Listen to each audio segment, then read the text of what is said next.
Hello, this is Vexkin, and today, actually today or in, on New Year's Day, I don't know. This will be uploaded. What is this?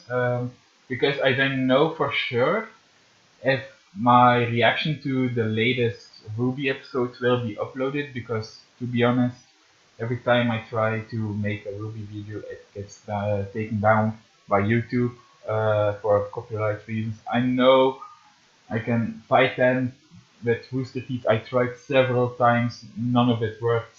So that's why I'm doing two videos. I did a reaction video. I will try to upload it Saturday or Sunday too. If not, this video will be only uploaded. And I will stop doing reaction videos and will do more of a discussion video, like this will be the case right now. Uh, so we will scan through the whole episode, and I will discuss what I liked and such, and what my thoughts are. So without further ado, let's get into it. As you can see, um, in the beginning, of course, uh, we get a little bit more of him, but to be honest, I'm still wondering when Ospen talks to him in his head. Uh, Ospen doesn't give a lot of details why Oscar is important and such. I'm really interested though, but still, it's the third time we see Oscar, and by now Oscar knows Ospen and such. He tries to avoid Ospen's voice, but still, Ospen says a few things that he must go to Mistral, that he must go help and such, but he doesn't declare why he has to, why Oscar has to help and such, and why he is important. And to me, that's weird. Um, Ospen, he is a good guy. We all know he is a good guy, but I find it weird that he doesn't give a little bit more detail to Oscar or to us for why he is important and why he must go to Mistral and save the world and such. You can't go into someone other's head for me and ask them, okay, you are the chosen one for this or that. I can say what, but you have to do this. You have to go to Mistral and you will fulfill your destiny. You can do that. You have to clarify why you have to go to Mistral, why he is important, but Osmond doesn't state that. It still, I think it's a nice dialogue between Oscar and Ospen, especially when Oscar suddenly have to describe the headmaster office.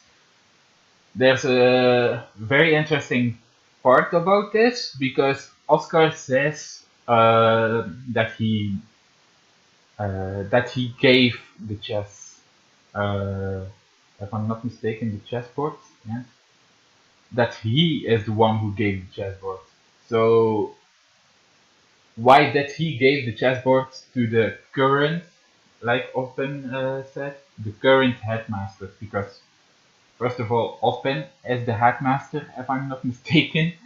So why should Ospen uh, talk to himself in the third person? I don't know, but maybe they know for each other from way past back then, because the theories goes that Osben is a wizard, of course. Very likely theory, also. But yeah, I found it as interesting that he referred that he is the one who gave the chessboard and not some guy gave the chessboard to him. So that's very interesting. So next, if we go a little bit further,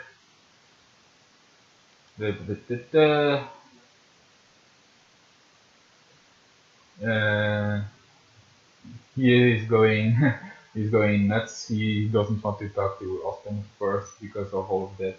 That's he just is in denial and such. Of course, it's a little bit normal. Now here we are with Wise, of course, after what happened to the ball. To be honest, I don't blame Wise at all. She has all right to be angry with those people, but here is very. I was very upset. I don't know if my reaction said I was upset, but dude, the father of Wise is a fucking asshole, but really a fucking asshole. I don't like him whatsoever. I I know you have aura and such, and it doesn't damage, but still, it's the principle that he hits Wise. He's like, what the fuck, dude? Don't hit your daughter because, first of all, you're not a real she. As we all know now, he is married into the family. Well, the remnant of last week told us that. Um, they say that he is also. So yeah, a very harsh scene, if I may say so myself. I don't. I really hope that we will get to see Winter and the butler. What's his name? Klein. That we see the butler Klein and Winter help Wise escape because as she stated here, she doesn't want to be an atlas anymore. She wants to go away. Her father says she's grounded, but I hope that he will do that. I don't know because later you will see that she will try to uh, to escape. Of course, you don't see it yet, but it's what's represented. Um, but this whole family doing it's very harsh. Also here he's saying that White is not heiress anymore because of her tragedy that happened in the fall of Beacon, which is also bullshit. I don't think he can do that because, like I said, he is married into the family and he's not I the father of the Dust Company. And as you can see also a little bit further with Whitley, when he says Whitley is now the heir of the Sheen Dust Company, I think, to be honest, that Jacques, planned this a little bit and hoped for it to be that Whitley will be the heir and not Wise because I think he dislikes Whitley and Jack all both really disliked uh, Winter and Wise. Why exactly? I don't know. Maybe because they don't really like Jock all that much, which is for me the most normal thing in the world. I can relate a little bit because I don't have a really good mother in that time. Not going into that, but so I can relate a bit. So yeah, here Whitley and Wise talks about you set it all up and such, and to be honest, it really is a little bit further the face of Whitley. Yeah, let's see. I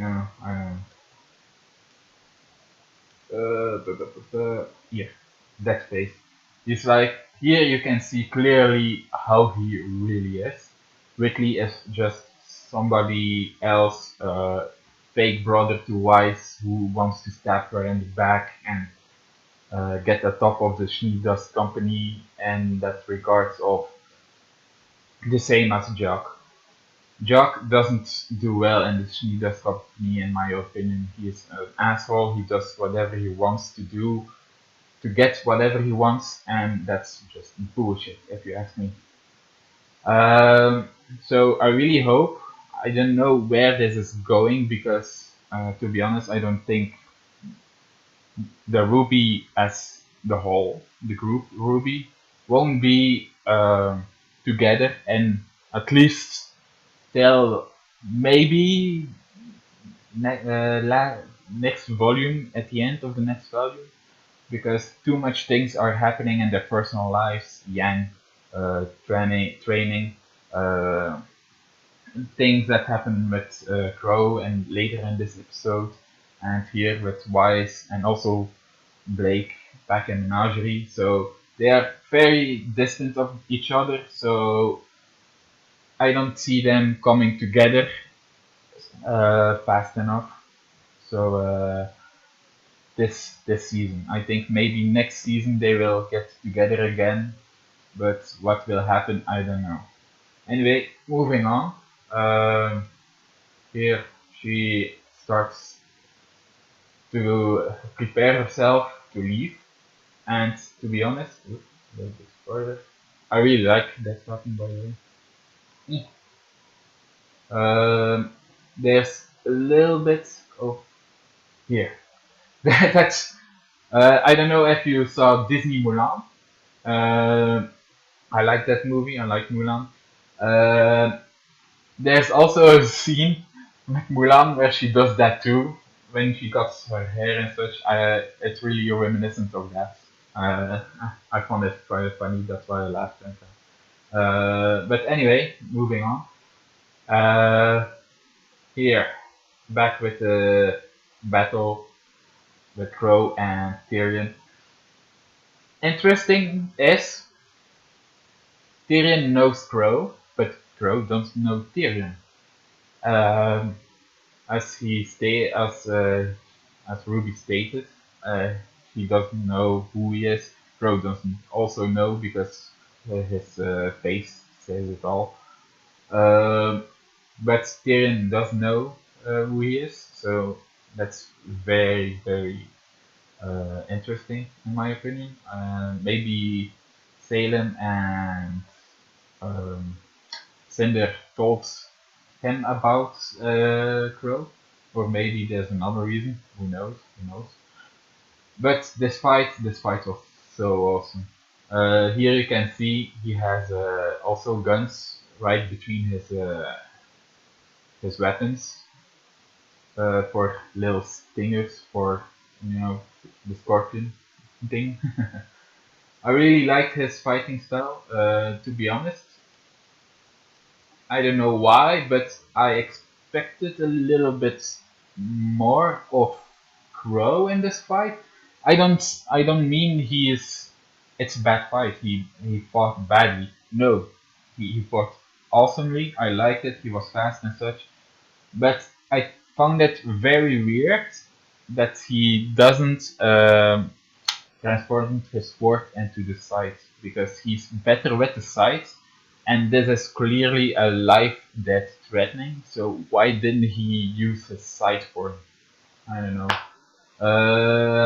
Anyway, Ruby doesn't want to let Crow fight alone against Tyrion, which is pretty normal in my opinion. But still, Crow said she had to back up, and to me, she had to because Tyrion is not someone you can mess around with. Uh, this scene here, I found it very funny, but uh, I think other people um, will say the same thing. The first shot that Ruby did against him, he didn't know anything about it. So I don't know, maybe he is blind or something, or just in the shock. But as you can see here, when he noticed that she shot, he automatically listened. He's not looking at her. He's he's just in a pose of listening. So I don't think he's like blind. He's blind-ish, but he used sonars maybe. I don't know if Scorpions really does that. Maybe that's reminiscent of that. Who knows? If you know, please leave a comment down below saying yes, Scorpions do that. Scorpions do that. Anyway, that was very interesting, but because a few other scenes a little bit further. Um, Also, oh, a little bit back here. The first punch that Crow gives him, I think he was so confused that he got punched. Also, because I think he's like blind. Uh, I think he listened too much to the sonar waves of his weapon that he probably didn't expect the punch. It was very nice though to see Crow punching someone close to close combat. I liked it very much. Um, so yeah, but exactly here when Crow grabs his weapon again, his sword, immediately he knows it. Tyrion knows that he grabbed it. So again with the sounds, maybe who knows. Also here, when they fight on the roof, at some point, Tyrion falls down.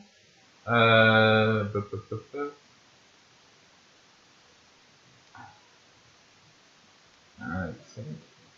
Oh, right, yeah. This was also really nice scene, but especially when this happens, I knew something was going to happen. Why? Because Ruby still keeps pushing to fight. You see Crow always protecting Ruby, and then my thought was like, yeah, something is going to happen to Crow. Why? Because he's always going to try to protect Ruby from danger, and that's dangerous. When someone does that, because Crow obviously loves Ruby a lot, they are a little bit weakened. They need to pay attention to someone else. They can't fight fully and such. So in this moment, I knew something is going to happen to Crow. Sadly enough, I hope. At the time, I hoped, of course, maybe a scratch. I hope he doesn't get killed and such. But a little bit further, the two fights, and here, uh, when the bar. I don't know what the word is in English because I'm not native English. I'm sorry.